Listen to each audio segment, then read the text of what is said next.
about the definition of a victim. You know, I mean, if I approached somebody listening to this show and I'd say, what's wrong with you? And, oh, I'm in a bad mood today. Well, why are you in a bad mood? Well, because of my coworker, because of my staff, because of my stats, because of the news, because of my ex. What they're really saying is, unconsciously now in a program, that something outside of me, some person or circumstance, is controlling the way I feel and the way I think. And anything that's controlling the way you feel and think makes you victim to your environment. Now, that unconscious program then means that a person who's living by that every day will be more susceptible to any condition in their environment, because it's their response to the environment that is squandering the amount of energy they need to heal.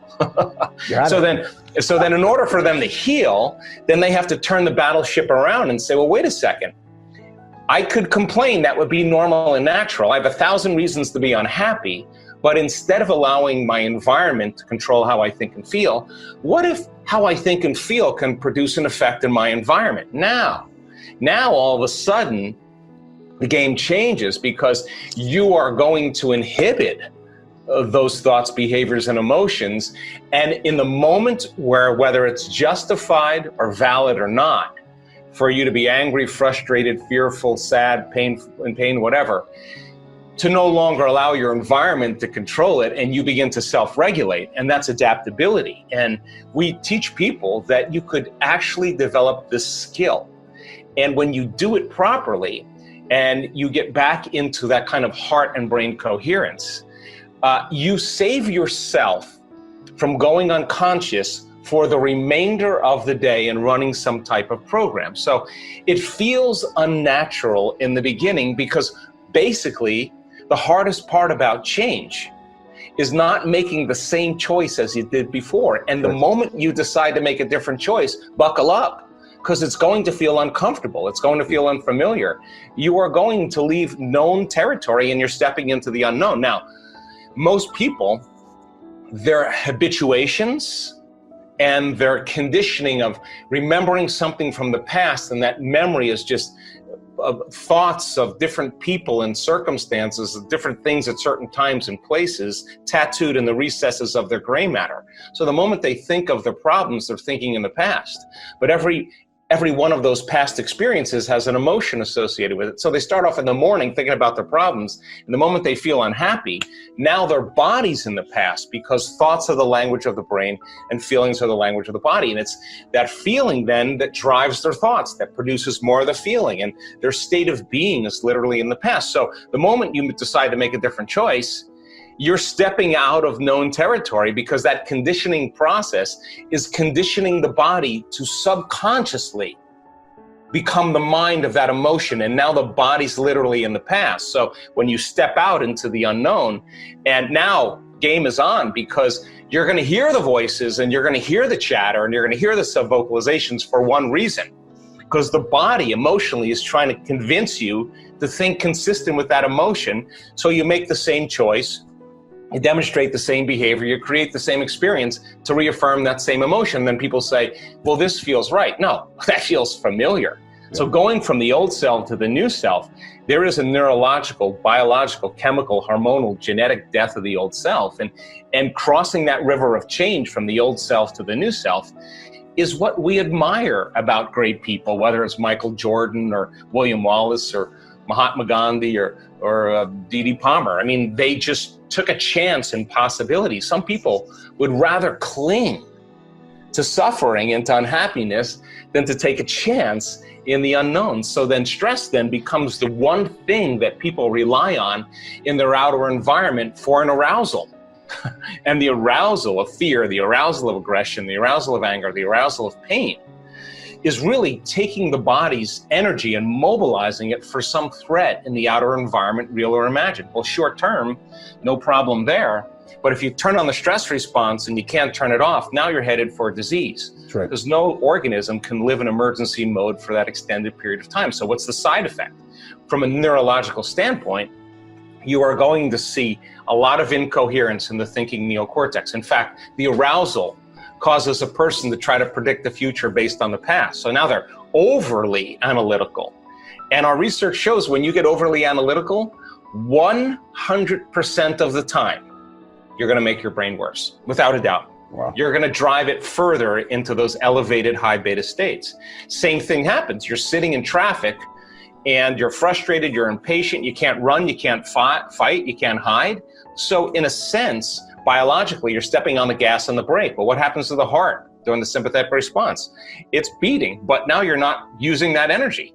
So then the arteries of the heart constrict, and now you're pushing against the closed system, and the heart becomes incoherent, and energy literally leaves the brain and heart. And now, in a sense, the hormones of stress draw from our field of energy and turn it into chemistry.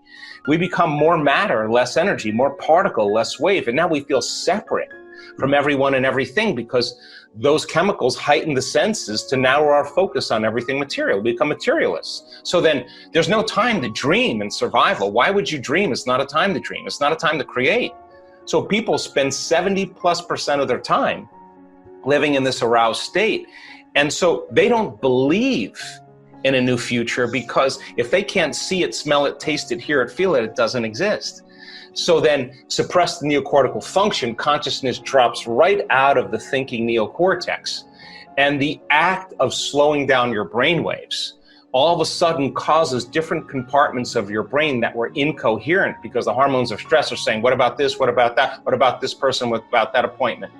You start suppressing neocortical function. Here comes innate intelligence. Here comes the autonomic nervous system, and now they begin to merge. And the autonomic nervous system's job is to do what? Create balance. So it says, this person is getting beyond their identity. And when the autonomic nervous system moves in, the brain neocortex starts to synchronize. And what syncs in the brain starts to link in the brain. And now what we see is the autonomic nervous system, when it's done properly, it turns on, Ron, to such a heightened degree of energy. We're talking 200, 300, 400, 500 standard deviations outside of normal. That's how much energy is in there. And I'll give you an example about standard deviations.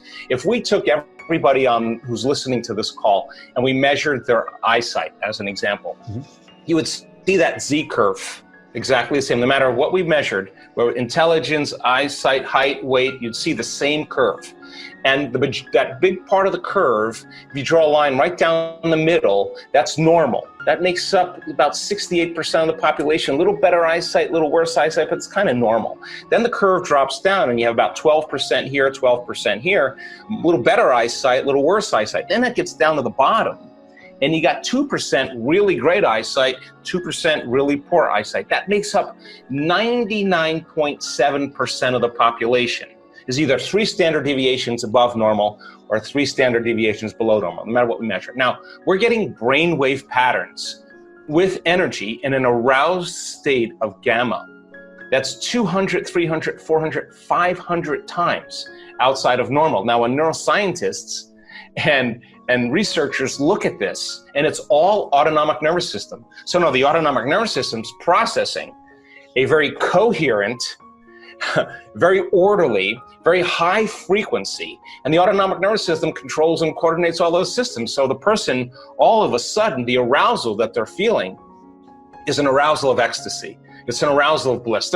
They're connecting with innate, and its signature is pure love. I mean, or wholeness, whatever you want to call it, or ecstasy, a feeling that moves you into the present moment. Now, when that happens, the feeling's not coming from anything outside of them. It's coming from within them. And they stop looking out there for it.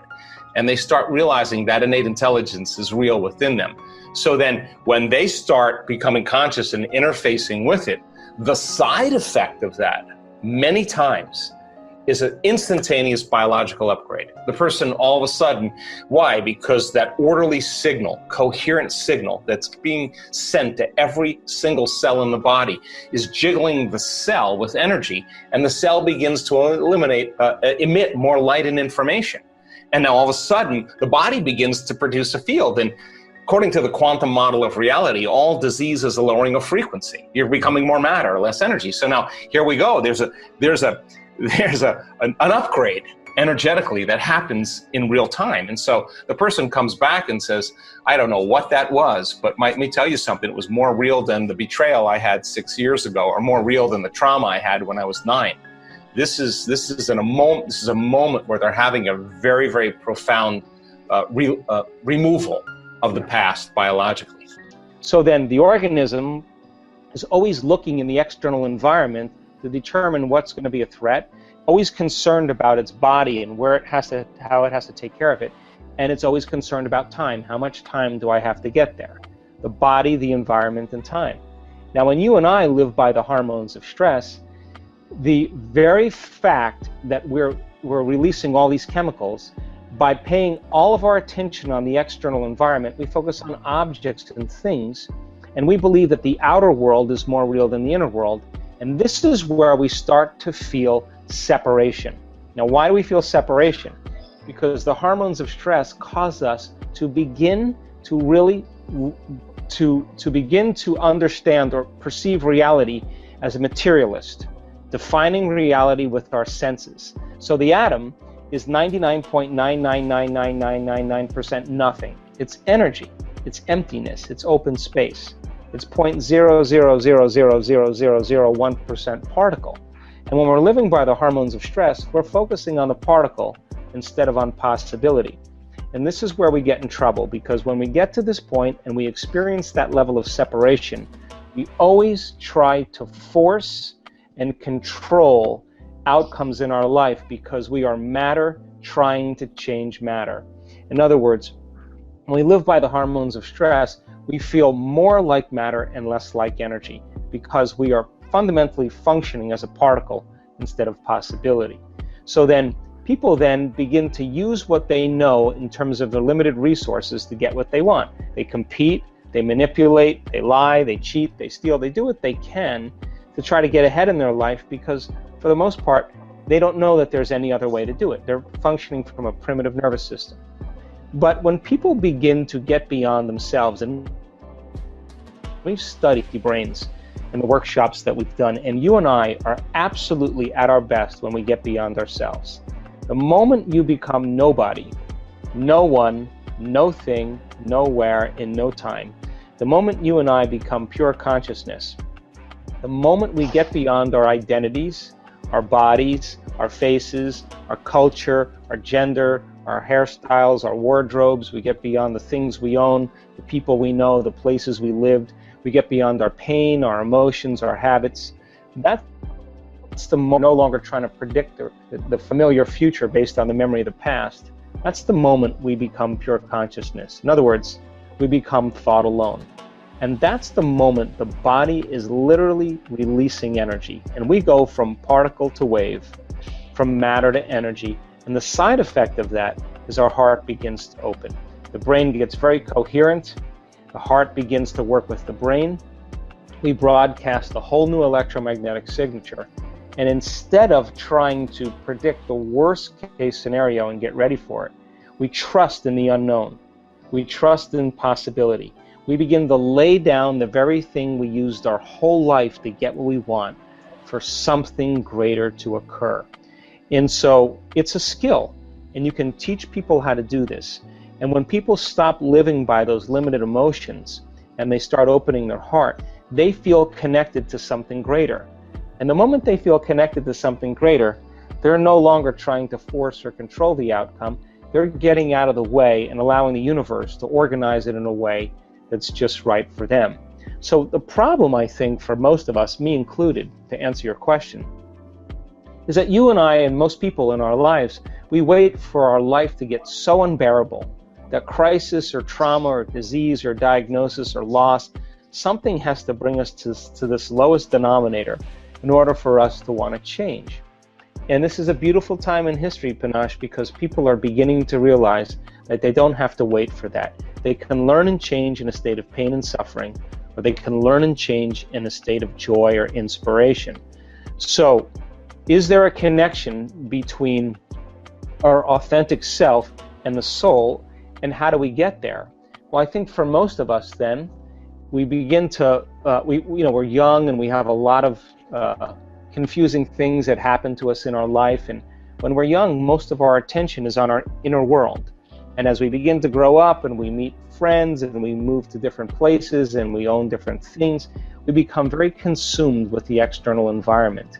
And we begin to create an identity by the people we know and the places we go and the things we do. And all of our attention goes to the external environment, and we don't want to pay a lot of attention to our inner world.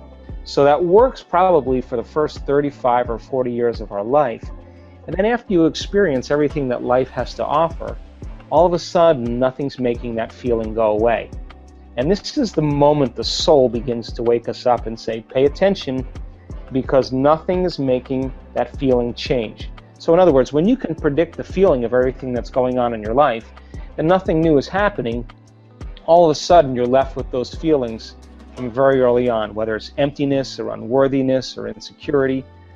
And so then this is where people all of a sudden have to make a choice. Some people, they buy the sports car, they buy the new boat, they join the new social club, they meet new people, they have affairs, they go on vacation to a new place, they buy new things.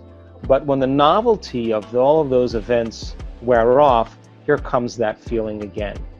And so then other people, they begin to look at those emotions and they don't want to keep that facade going on any longer.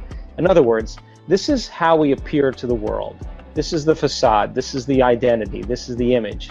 And this is how we really feel inside. Now, this person is identifying, creating an identity with the external world so that nobody knows how they really feel inside. Now, everybody's doing the same exact thing. So God forbid anybody finds out that we're insecure or feeling empty. So you have to keep this facade going on with your identity in the environment and your body and the way you look and how busy you are, so that you don't have to look at this. Now, some people begin to look at this feeling, and this is the midlife crisis. This is where they say, I don't love you. I don't know why I'm doing this. I don't like those people. I don't want to keep this going any longer anymore. And they begin to pay attention to this feeling. Now, there's not a lot of structure in our Western world to do that. So the moment people begin to lose their mind and they begin to tell the truth about who they are, they begin to break their emotional bonds with everybody in their life. That's when they go to the doctor and get Prozac, and there they go. You know, they return right back to that person. But this gap between how we appear to the world and who we really are inside is based on the amount of emotions that we've memorized from past experiences. Now, when we begin, there's pain there, there's sadness there, there's unworthiness there, there's insecurity there, and we're not looking for the external environment to make this feeling go away. In other words, we start looking at how we think when we feel this way, how we act when we feel this way, and we begin to move through those emotions, and we begin to overcome them. Every time we overcome an emotion, we liberate energy, and we begin to close the gap between how we appear to the world and who we are inside, until how we appear is who we are. We've liberated all this energy. That's the moment we call transparency, and that's the moment where the person is truly happy, no longer needing anything outside of them to make them happy, but the true happiness is coming from within them. In other words, so many people confuse pleasure and happiness. And pleasure is the accumulation of things to feel good, and happiness is coming from within. So that intelligence that's giving us life right now, that's digesting our food and organizing trillions of functions in one cell every single second and organizing DNA, that self-organizing intelligence is looking for a crack to leak out. And when it begins to leak out, it begins to consume us. And that's the moment we become like it. We become more loving. It's a loving intelligence. We become more mindful. It's a great mind. We become more willful. It's got an amazing will. Its nature becomes our nature. We become more giving. It's a giver of life. So I think when we begin to all of a sudden realize that there's nothing wrong with the accumulation of things, but I think we've been conditioned into believing that true happiness, changing everything in our external world, and true change comes from trying to do it from the outside instead of doing it from within. And I think this is, again, really important for us, because as we begin to overcome that, those limited states, the body's no longer living in the past. And that's where most of our pain comes from, is when the body's living in the past. And we've measured so many people in the process of transformation. And when they get beyond their past, they're pretty unlimited people. And the side effect of that is true joy and true expression of life, which I call the natural state of being. So when people are living in this gap between how they appear to the world and how they really feeling, they don't want to look at this emotion because it is painful. What they'd rather do is distract themselves from all these things in their external environment so they don't have to look. But when that feeling isn't going away, and they can't, after the sports car and after the vacation and after the buying the new things, the new wardrobe, the facelift, whatever, and this feeling keeps returning, this is a time really where they have to look at that emotion.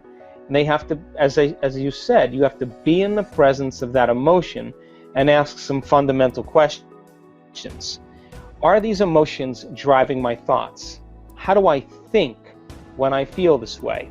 Now, those thoughts are just old circuits that have been fired and wired in the brain. How do I behave? What do I do? How do I act? What do I say? What comes out of my mouth? Now think about this. If you can observe how you're thinking, notice how you're acting, and pay attention to how you're feeling, the moment you become conscious of what you're unconscious to, it means you're no longer the program. Now you're the consciousness observing the program, and this is when we begin to objectify our subjective selves. And the more we can look at ourselves through the eyes of someone else, the more conscious we can become of that, the less unconscious we're prone to be in our normal life.